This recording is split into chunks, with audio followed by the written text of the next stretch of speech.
Wande Njoya, who's joining us virtually, Associate Professor, Daystar University, and Otoa Sifuna, education expert, who is also joining us virtually. Karibuni sana.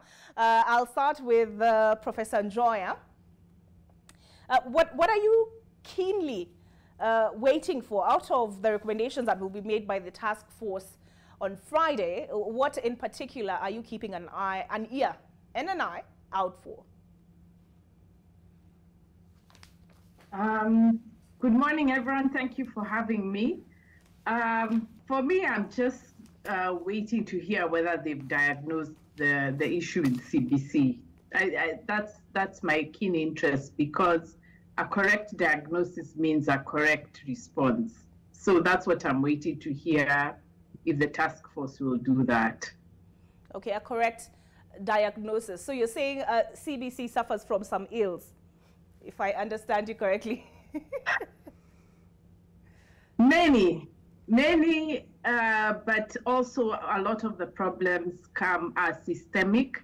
So it's not unique to just CBC. We have major systemic problems in the way we think about education.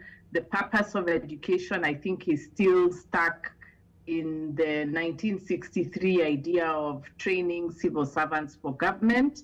And even though they are saying now all the fluff about people now getting skills for elsewhere, I think the logic is still the same.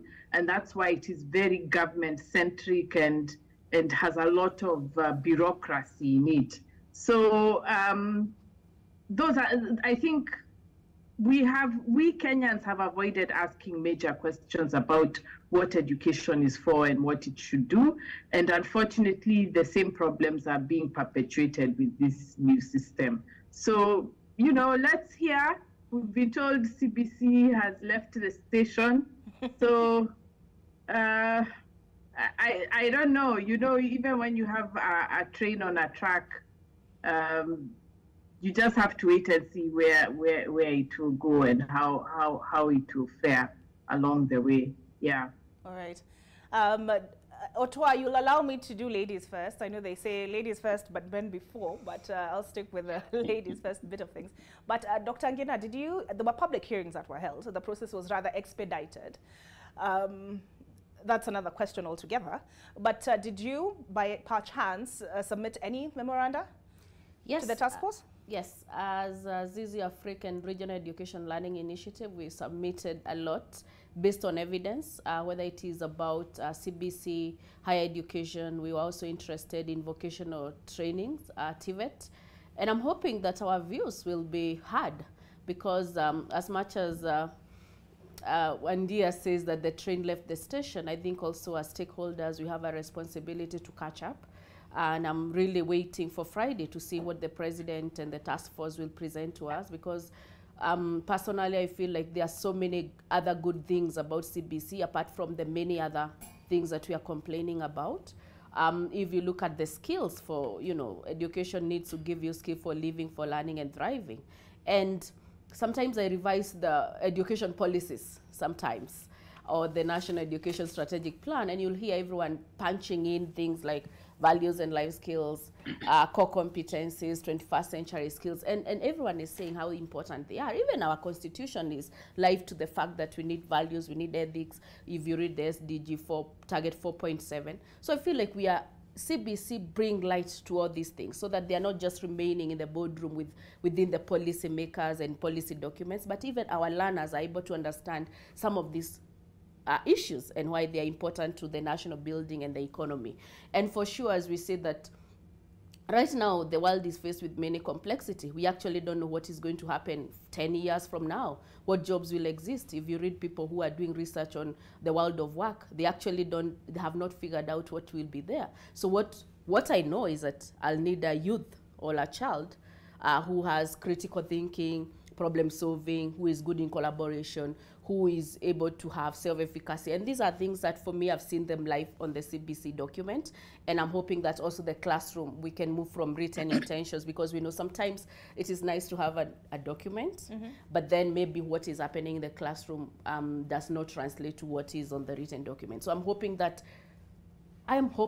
that the CBC will still be with us, that yes, it has left the station, that all of us have a responsibility then to work hard to catch up and to ensure that our children in this country are moving forward, because we cannot remain where we were.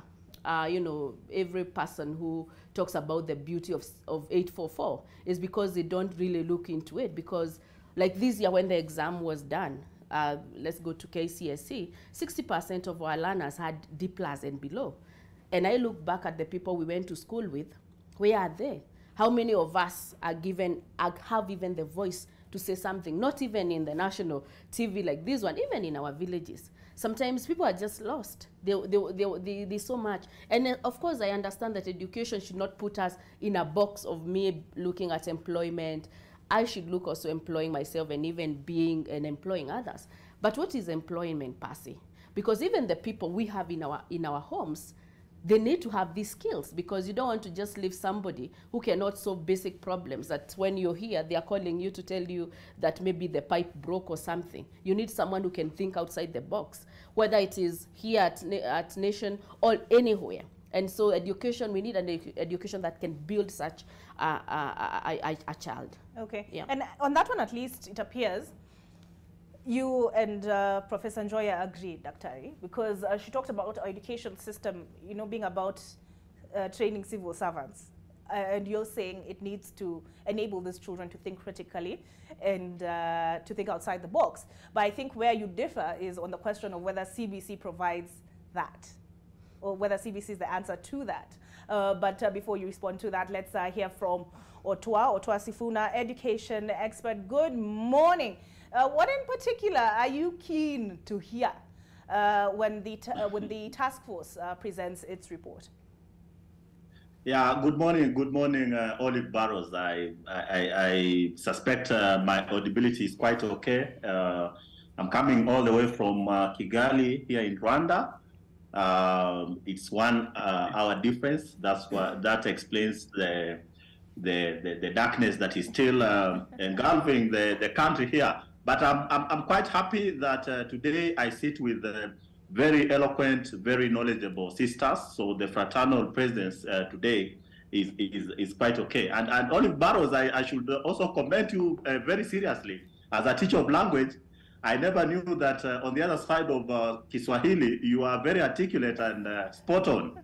When you read out the Kiswahili version of the newspaper, I was like, is this Olive Barrows that knows only the Queen's English? And therefore, my 2 sisters, Professor and Daktari, have articulated themselves very eloquently on the matters of expectations. For me, as Otua Sifuna, I'll just leverage on one thing. Mm-hmm. What is the confidence levels that we are building in our society? Mm-hmm. All along, Olive Barrows, the problem has been one. Did we onboard everybody, every stakeholder within the CBC trajectory? And the answer will be a partial response to that.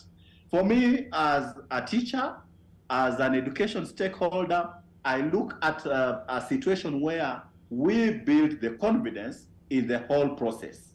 Not that we have got some dissenting voices. You know, this is a national idea. It is a national trajectory. It's a national discourse. It is a national transformation. So for us, CBC, in as much as if you ask my own honest opinion, Olive Barrows, I'll tell you that it was inevitable to have a curriculum change. The paradigm shift from a content-based to a concept-based kind of curriculum was long time overdue.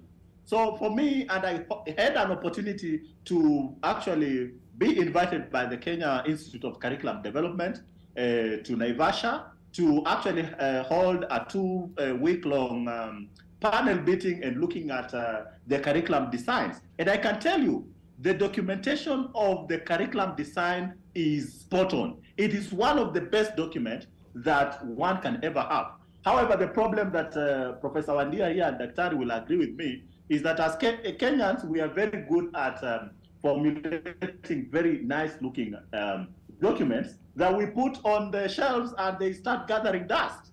That is the only problem that we have. We are not insufficient of these policy documents, the Education Acts, all the way from the 1980s, the 1970s, the Ominde reports, up until where we are. All those reports were indicating that there is a gap in our education system. So for me, I just want to join my sisters to say that there is a disconnect between what we, the teachers, teach in class vis-a-vis what the 21st century market wants. Right now, I can tell you without missing a word, Olive, that if you did take a graduate, and it saddens me that every year the universities in Kenya are churning out many, many graduates. If you took a graduate either from Nairobi University or from Kenyatta University, where I was some years back, and you say that the Nation Media Group wants somebody with technical skills that maybe will help in fixing one or two or coming up with a certain innovation that will transform the media industry, you will be surprised that we are churning out much more theoretical half-baked graduates that lack the much needed technical skills. And I'm telling you correctly, because the other day I wanted somebody to do electrical fixing in my small premise somewhere. And Olive Barrows, it took me a long, long time to get somebody who will do the hands-on job. But all of us really want to graduate, and I'm not negating the work of Professor Wandia here. We are producing much more papers. When somebody walks along Moy Avenue with an academic angle of inclination, saying that he has a double master in physics, he is a PhD holder, but all this is relegated to the theoretical confines of what the universities are doing. So even Professor Wandia, you are not off the hook. What are you even doing at the universities? And I'll come much later to that. The problem with our education system was one.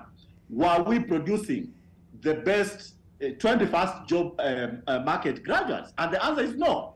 And therefore, I will end this introduction by quoting that if we continue teaching the historical methods of teaching that we did 10, 20, 30 years ago with yellow notes, I wonder if Professor Wandia still has the yellow notes. Then we are denying the opportunity to these young ones to be innovative and apply their skills in a very competitive, ever-changing world. Right. Thank you so much. Okay, thank you for that contribution. When we come back from this break, because we need to take a break, I'll give Associate Professor Daystar University, Wandia Njoya, opportunity for, or rather a right of reply to this half-baked graduates comment that has been made by Otoa Sifuna. Do you agree? Can we put the touch screen on so that I can just remind everybody what our Twitter handles are? Share your thoughts. We are very interested in having, in hearing what your opinions are. Let me just tap the screen. Here we go. Which way forward on CBC for junior secondary students and forward on CBC and for junior secondary school students at WM Njoya, at Purity Ngina, double A at the end, at Otoa Sifuna. Mine is at O Barrows. I'm clicking my notifications. I am waiting for your comments. And when Otoa was speaking about a disconnect between what happens, between what the document aspires to and what is actually happening on the ground, different. I remember I saw, was it a video that was shared of kids being taught how to swim on soil? We continue the conversation on the other side.